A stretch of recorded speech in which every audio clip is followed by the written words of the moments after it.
Hello everyone, this is Rig and today we are going to discuss about King Kharvel.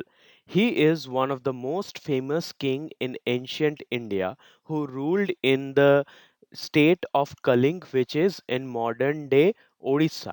However, because of some reason he was completely ignored in Indian history.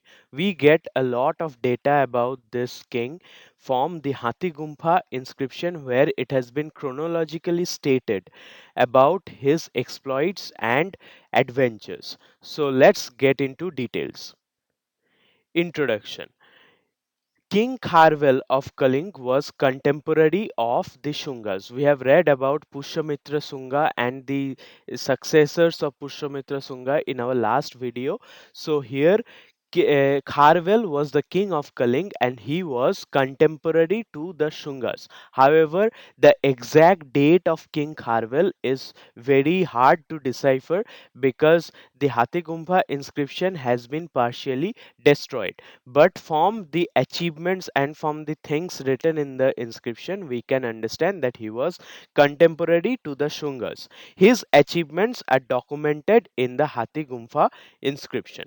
The inscription was edited by K.P. Jayaswal and R.D. Banerjee, providing a detailed account of his reign. So, this inscription was edited by K.P. Jayaswal and R.D. Banerjee. Both are eminent historian and archaeologist in India, and they provided a very detailed account of his reign.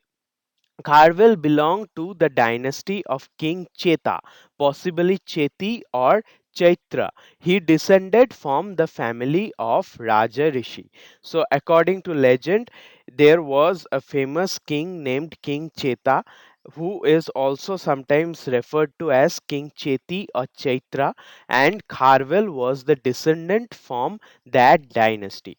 And he also proclaimed to be a descendant of Raja Rishi. He became Yuvraj. Yuvraj means prince at the age of 15 and was anointed sovereign at 24 after completing Maharaj Abhishek. So he became the prince at the age of 15 and became king, completely sovereign king at the age of 24, and he was coronated with the ceremony called Maharaj Abhishek. This inscription begins with an invocation to the Arhatas and Riddhas in Jain style. So the inscription begins with the Jain style by invocation of Arhatas and Riddhas. Beginning of the reign of King Kharvel. How did his reign begin and what happened at the beginning when he ascended the throne? Kharvel focused on the repair and restoration of Kaling's capital, which had suffered from a storm damage. So there was a storm in the capital city, and the first thing that King Kharvel did was restoration of the capital and repairing the projects which were done there and which were destroyed because of the storm. He rebuilt reservoirs and gardens and pleased 3,500,000 subjects. So, according to Kharvel, there the population of capital city at that point of time was 3,500,000, and by repairing by repairing the damaged city and by renovating it, he pleased all his subjects. He sent a large army westward to aid the Kashyapa Kshatriyas against Mushikas. So, Kashyapa Kshatriyas were allies of King Kharvel, and they were fighting wars against Mushikas, and King Kharvel sent an army to aid the Kashyapa Kshatriyas. He promoted music, theater, and dance, showcasing his support for the arts. So, all the things that he promoted was very much culturally inclined, and thus he promoted music, theater, dance, everything. And from that, we come to know that he was a very cultural ruler. He used titles such as Maharaja, Mahameghavahana, and Kalinga Adhipati, highlighting his royal lineage. So these are titles which were used by King Kharvel, and thus we get an insight into his royal lineage. First and second regnal year. So after becoming king at the age of 24 years, what did happen? What were the things he did at the first and second regnal year?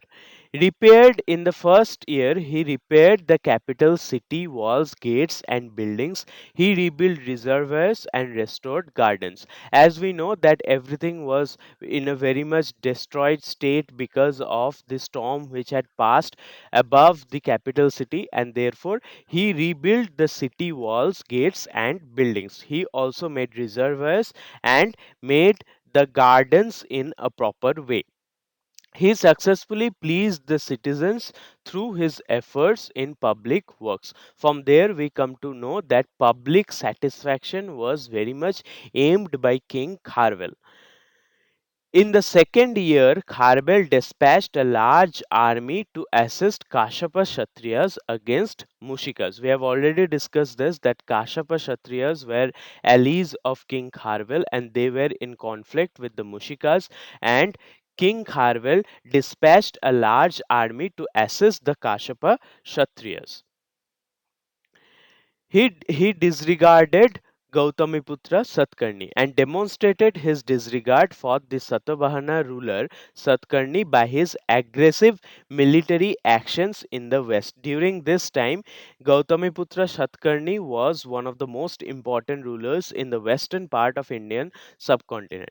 However, King Kharvel expanded westwards and did not pay any attention to the threats which were to be possible if he invaded the Satvahana territory.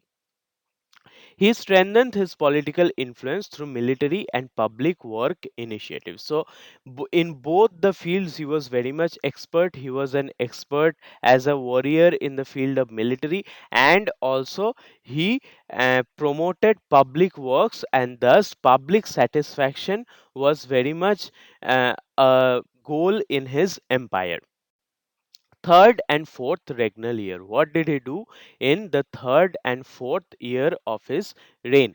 In the third year, Kharvel, skilled in Gandharva Veda, organized music and theatrical performances. So the third year was focused on cultural developments, and he himself was very much skilled in Gandharva Veda, and therefore he organized programs which were focused on music and theaters. He hosted various shows enhancing the cultural vibrancy of the capital. So, cultural entertainment was very much focused upon in the third year of his reign, and he promoted various shows by hosting them in the capital itself. In the fourth year, he repaired sacred buildings for the Vidyadharas and supported the Rashtrikas and Bhojakas. So he repaired the temple-like buildings, or the religious institutions which were considered sacred for the Vidyadhara sect, and also supported Rashtrikas and Bhojakas. These were the religious initiatives taken by King Kharvel. He focused on religious and cultural expansion through his patronage. So he sponsored many religious activities throughout his empire, and also he focused on cultural expansion and cultural vibrancy through his vast patronage. He strengthened alliances with religious and political entities through his support. So, all the religious institutions were very much in support of King Kharvel, because he strengthened alliances by giving them patronage and organizing the renovation of sacred buildings. What did he do in the fifth, sixth, and seventh regnal year? Extended the old canal in the fifth year, originally excavated by King Nanda. So during the time of Nanda dynasty, there was an irrigation canal constructed in Orissa, and When Kharvel became the king, he renovated that canal and also extended it further in the fifth year of his reign. This is very significant to know that king focused on irrigation and agricultural infrastructures. He enhanced the trade and agriculture through infrastructure development. So trade and agriculture was very much focused upon, and through various kinds of infrastructural developments he promoted economic development in his empire. In the sixth year he granted privileges to Paura and Janapada corporations. So these were divisions within his own empire, which was administrative divisions made in order to promote easy governance. So his whole empire was divided into many different units, and such units were Pora and Janapada corporations. So these were very much stressed upon, and he granted privileges to them in the sixth year, and that was one of the most famous political grants which were given by King Kharvel. Documentation of the seventh year achievement is almost completely gone. So from the inscription, the line in which the achievements of seventh year was given has been destroyed. That is why we don't know a lot about the seventh regnal year achievements of King Kharvel.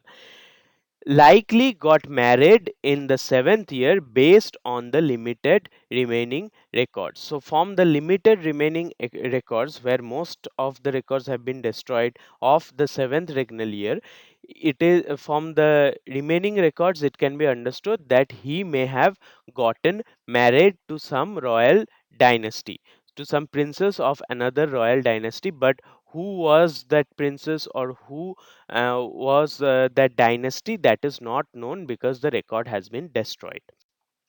In the eighth regnal year, this is very significant because eighth regnal year is very much prominent because of his achievements of King Kharvel. So military campaigns in the eighth regnal year, he invaded Magad, which was ruled by the Shungas, reaching Barabar Hills, which is Gorathagiri, from Gaya to Patliputra. So he invaded Magad and he reached up to the Barabar hill, which is locally called as Gorathagiri, and that is from Gaya to Patliputra. That area was totally invaded by King Kharvel. Confrontation with Rajagriha, engaged in preliminary skirmishes, preparing for further action. So there was small scale wars fought. There were different battles fought in the territory of Rajagriha, which is in Magad. The rival king of Griha's refusal to engage led to Kharvela's retreat to Mathura. So the rival king of Rajagriha, with whom Kharvel was to fight and war, he refused to engage in any kind of military conflict with Kharvel, probably fearing his own defeat. That's why King Kharvel did not have any other way, but he retreated to Mathura and opted not to pursue further conflict, showing his strategic prudence. So he withdrew from the battle. King Kharvel withdrew from the battle and obtained not to pursue this conflict. And from there, we come to know of one of the greatest strategies of the emperor. The invasion of Magad marked a significant event in his reign. So Magad was the most powerful territory at that point of time in whole of Indian subcontinent, and one ruler invading Magad was one of the most significant event in the reign of King Kharve. What did he do in the ninth regnal year? Gave lavish gifts to Brahmanas, including a kalpa tree with 3 leaves of golds, chariots, and elephants. So these were the generous donations which were done by King Kharvel in the ninth regnal year. And those donations include different kinds of luxurious gifts to the Brahmanas, and that included a kalpa tree with 3 leaves of golds. So one golden tree was given to the Brahmanas as a gift, and also chariots and elephants were given as gifts to different people within his territory. He persuaded Brahmanas to accept his gifts, strengthening his support among religious elites. So, Brahmanas were the religious elites, they were the uppermost caste, and thus he persuading the Brahmanas to accept his gift was one of the strategy to strengthen his support and alliance with the ruling elites. Spent 33 lakhs of silver coins on Palace of Victory near the Prachi river. So there was river Prachi, and there he made a palace by spending 36 lakhs of silver coins, and that palace was called Palace of Victory. The palace became a significant architectural and cultural landmark. So the palace was very much significant because of its architectural innovations, and also it was a cultural landmark in the reign of King Kharvel. He hosted grand feast enhancing his reputation for generosity and opulence. So in the ninth regnal year he focused on development of public relations within his own territory. 10th and 11th regnal year. How was the 10th and 11th regnal year significant in Odisha during the time of King Kharvel? He sent his army against Bharatvarsha or northern India in the 10th year. So, in the 10th year, when he was about 34 years old, he sent his army against Bharatvarsha. And Bharatvarsh can be understood as northern India. Specific details of the 10th year's campaigns are missing from the inscription. So, specific details like with whom he fought the war, how was the war, what were his military exploits in northern India, that cannot be understood because specific details about the 10th year is lost from the inscription. He led a grand procession in the 11th year, constructing significant religious and cultural structures. So 11th year of his reign was focused on constructing religious and cultural structures. So he went from place to place, focusing on the cultural and religious developments within his empire. He built wooden, stone, and ivory idols signifying religious devotion. So he's built many temples, and within those temples, he's placed idols made of wood and ivory. And thus, we come to know about his religious devotion. He enhanced the city's infrastructure, marked by architectural and urban advancements. So the city's infrastructure was very much enhanced by King Kharvel, and that can be understood from the architectural enhancement which he did in the capital city. In the 12th regnal year, what he did was again he invaded Magad, and he focused on military and territorial expansion. So, last time when he invaded Magad, he did not pursue his war further and withdrew from the conflict. But this time, with great preparation, he invaded Magad, and this time he focused totally on military and territorial expansion. He built canals and other infrastructure projects to support his military efforts. So that his military is well in supplies, that's why he built different canals and other infrastructure for his military supplies, and thus he helped the military in order to conquer Magadh. He continued to support trade and agriculture through infrastructural development. So, too much focus on military did not divert him from the agricultural things which the king should do. Therefore, even with Magadha campaign in process, he still continued to support trade and agriculture through different kind of infrastructural enhancements. He maintained cultural patronage and supported arts and religious activities. So he maintained sponsoring of different cultural activities along with supporting arts and religious activities. He showcased his strategic and military acumen through his campaign and construction projects. So he was a very much strategically actionable ruler, and that can be understood from the strategy he did in military and his construction project. 13th regnal year. This is the last regnal year about which we come to know from the Hathigumpha inscription. And this was one of the most significant year in his reign. Continued military campaigns, possibly reaching the Krishna River. So he went southwards from Kaling and reached almost up to Krishna River and conquered everything up to that point. Therefore, he continued his military campaigns in the 13th regnal year. Victory celebrations held grand celebrations to mark his victories and achievements. So, all his achievements were marked by significant celebrations, which was a kind of victory celebration.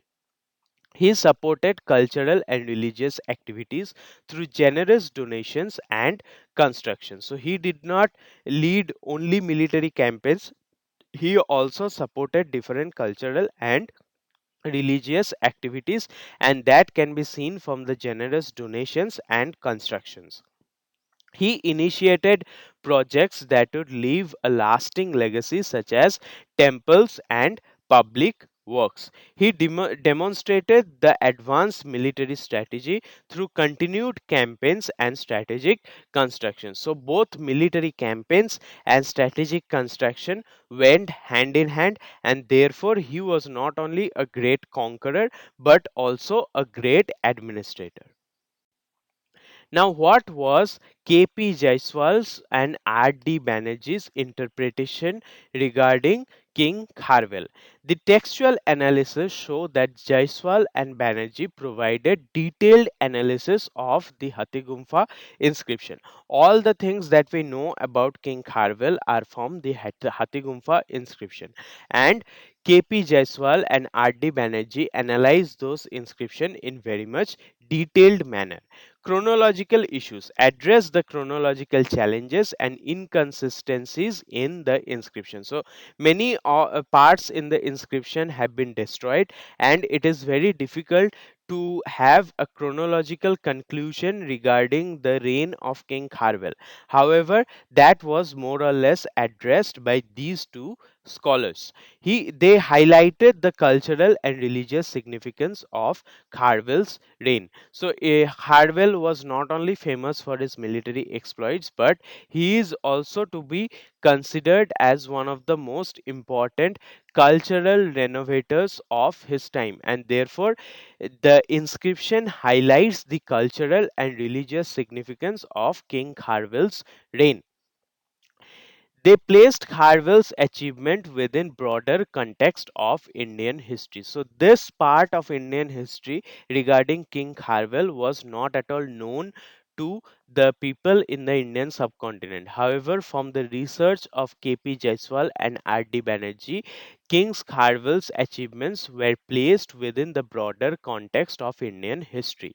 Their interpretations sparked scholarly debates on Kharwell's reign and impact. So that is how their interpretation and analysis of Hathigumpha inscription was very much significant regarding a lost aspect of Indian history and also the cultural innovations of King Kharvel.